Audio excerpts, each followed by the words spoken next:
সুধা, তোর মামা এসব কি বলছেন? হ্যাঁ, এসব শোনার আগে আমার মরণ হলো না কেন? বল সুধা, বল, একবার বল সুধা, এসব মিথ্যে, বল একবার, বল এসব মিথ্যে।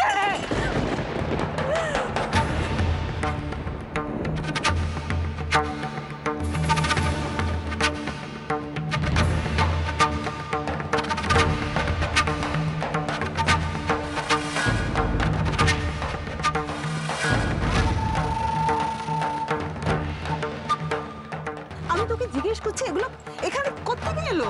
কার জিনিস এগুলো? আমি জন্ম দিয়েছি।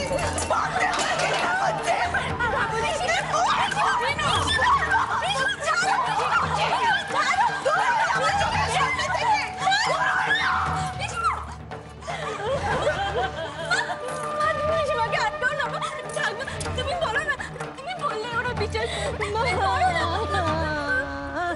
চুপ করে আছে কেন? পিসিমা, তুমি আর সুধা দিকে এম করে মেরো না ওকে।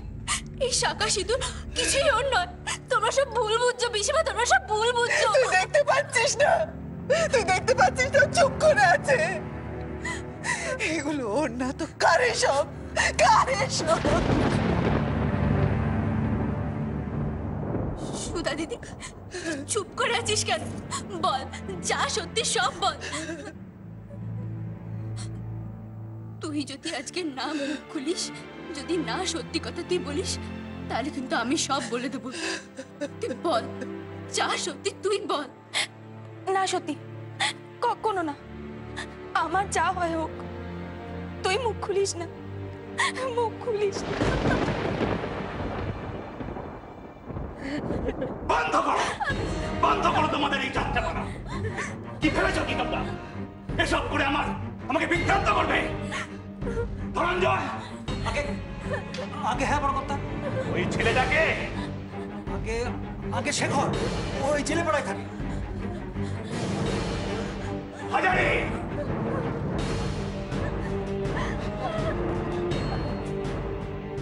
বড় কর্তা। হাজারি, ওর লিটলদের নিয়ে এখনই যা। ছেলে পাড়ার ওই ছেলে শেখর, তাকে যেখান থেকে হোক, যেমন করে হোক, আমার চাই। জ্যান্ত অথবা মৃত, সে পালানোর চেষ্টা করে, তাহলে ওকে ওখানেই মেরে শেষ করে দিবি। ঠিক আছে বড় কর্তা।